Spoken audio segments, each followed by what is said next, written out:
ओम शांति।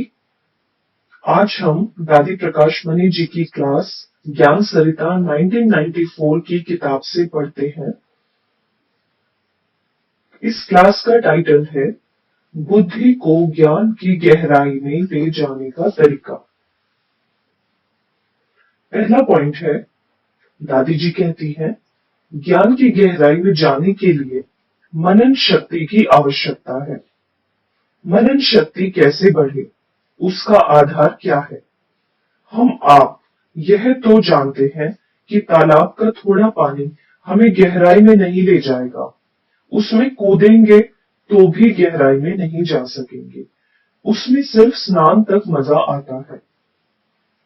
उसमें नाव नहीं चलेगी। उस पानी में रत्न नहीं मिलेंगे। ऐसे फिर नदियों का बहता पानी होता, वह पानी मीठा भी होता, हमारे पीने लिए लाभदायक भी होता, परंतु उसमें भी रत्न नहीं मिलते। अगर बड़ी बड़ी नदियों की गहराई में जाते तो कुछ मिलता है, लेकिन रत्न नहीं मिलते। कहते भी हैं सागर के तले में जाओ। यह नहीं कहते तालाब या नदियों के तले में जाओ। सागर जितना लंबा, उतना चौड़ा, उतना ही गहरा होता। उसकी गहराई का मजा उसकी लहरों से भी हम ले सकते हैं। वह लहरें हमें डुबाएंगी नहीं। सागर में स्नान करने वालों को उस मजे का अनुभव होगा। ऐसे ही यहाँ भी हम आत्माएं, कोई नदियां, कोई तालाब हैं। कोई ने किससे ज्ञान पाया, कोई ने किससे। छोटी बड़ी नदियां भल हैं, परंतु गहराई में जाने के लिए हमारे सामने सदा सागर है। सागर को सदा सामने रखो तो बुद्धि कहेगी गहराई में जाओ। दिल को विशाल बनाना है तो उसका साधन है सागर यानी बाप। बाप दादा को सामने रखो तो हर बात गहरी, विशाल नजर आती है। बाबा कहते, बच्चे तुम्हें सदा अचल अडोल बनना है। अचल स्थिर रहने का आधार है एक बाबा। बाबा ने अचल बनने का साक्षात्कार कराया है। सतयुग में तुम इतने ऊंचे थे, अब फिर ऐसा ऊंचा बनना है। बाबा हमें नशा चढ़ाता, बच्चे तुम महान ते महान हो। फिर हम छोटी छोटी बातों में क्यों जाते हैं? जब महानता की सीट पर बैठते तो छोटी छोटी बातें भी आती, क्योंकि तालाब में तो मेंढकों की ट्रां ट्रां होती। रत्न नहीं मिलते। तालाब का पानी तो जानवर ही पीते हैं। मैं छोटा सा तालाब थोड़े ही हूं। मैं तो सागर के रत्नों की खान हूं। मैं महान हूं। किसकी संतान हूं? मेरा बाबा सागर, मैं भी सागर हूं। जब यह सोचते तो यह दिल छोटे तालाब से निकल विशाल हो जाती है। जब बुद्धि विशाल हो जाती तो सर्व शक्तियां आ जाती हैं। जैसे योग शिविर में सुनाते हो कि अपने को आत्मा समझो तो आत्मा के नेचुरल गुण आ जाएंगे। बाप को याद करो तो शक्तियां आएंगी। कितनी सिंपल बात है। अपने को सदैव सागर में देखो तो सहज और स्वतः ही सर्व शक्तियां आ जाएंगी। कोई कहता मेरे में 8 शक्तियों में सहन करने की शक्ति नहीं है। कोई कहता समाने की शक्ति नहीं। कोई कहता मेरे में निर्णय करने की शक्ति नहीं है। तो खुद से पूछो, हम सागर के बच्चे हैं या तालाब के? सागर ने कहा है क्या कि मेरे में थोड़े रतन हैं? बहुत नहीं है। सागर ने कहा क्या कि मैं सागर हूं, लेकिन सब कुछ समाने वाला सागर नहीं हूं? फिर तुम कौन हो? ऐसे ही एक एक बात खुद से पूछो, मैं सागर हूं? जैसे बाबा शांति का सागर, आनंद का सागर, प्यार का सागर, ज्ञान रत्नों का सागर, ऐसे मैं भी मास्टर सागर हूं। अपने को सागर की संतान समझेंगे तो स्वतः ही समाने की शक्ति, सहन शक्ति, निर्णय शक्ति, सर्व शक्तियां आ जाएंगी। यह जितने भी मुख हैं, उनका काम है सुनाना। मेरा काम है सुनना और सागर की तरह समाना। ऐसे नहीं मैं हूं सागर की संतान, लेकिन किसी ने छोटी बात कही तो बस मेरा सारा ज्ञान मिट गया। योग भी नहीं लगा, नींद भी नहीं आई, चिंतन ही चलता रहा। चिंतन से चिंता आई, चिंता से उदासी आई, मूड ऑफ हुआ, लौकिक घर याद आया, बाबा भूला, ईश्वरीय जीवन से तंग हुए, दूसरी दुनिया के संकल्प उठे। इन सब का कारण क्या हुआ? चींटी जितनी छोटी छोटी बातों ने सागर की संतानों को भी सुला दिया।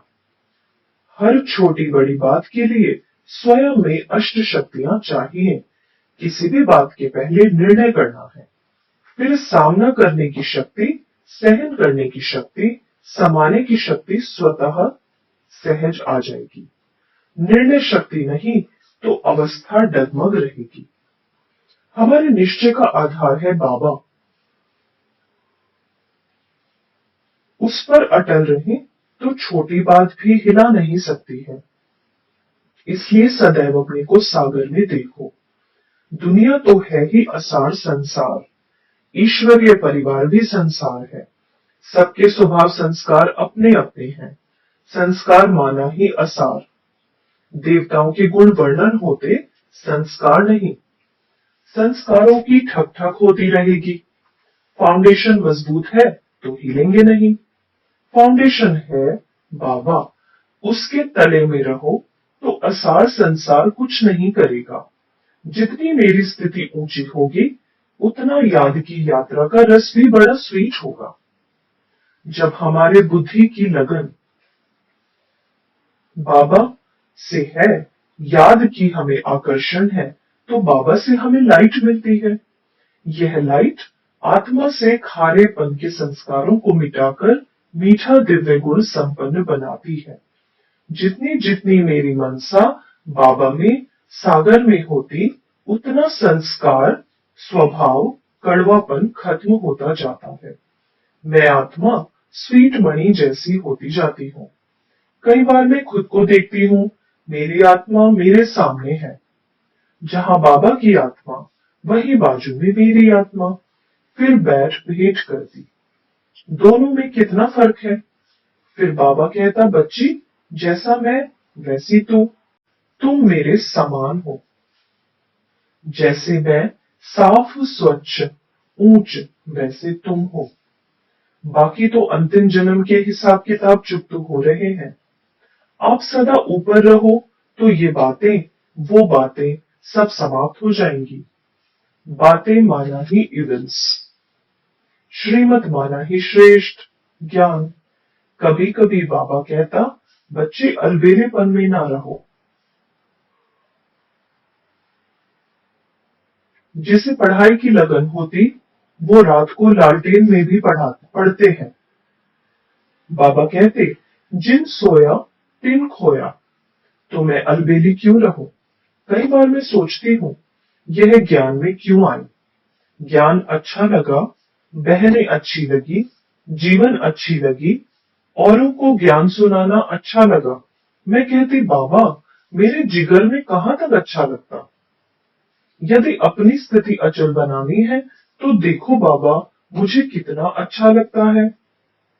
बाबा से जिगर की लगन कितनी है। मैं बाबा में मस्त रहती हूँ, कितना यादों में खोई रहती हूँ। जब स्वयं में योग का रस आएगा, तब औरों को अनुभव करा सकेंगे। कई कहते हैं, आपको संसार का क्या अनुभव है। बाबा माना ही नॉलेज।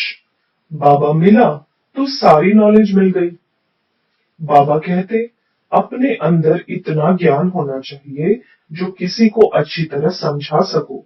सिर्फ सप्ताह कोर्स कराना या समझाना नहीं। ज्ञान माना निर्णय शक्ति। ज्ञान में योग की पावर हो। ज्ञान और योग की पावर से जवाब देंगी तो कोई ऐसे नहीं कहेगा कि इन्हें बहकाया गया है। अपनी स्थिति सुखमय होनी चाहिए। कभी भी तंग दिल, उदास दिल नहीं बनना है। कोई महिमा करेगा तो कोई अपमान करेगा।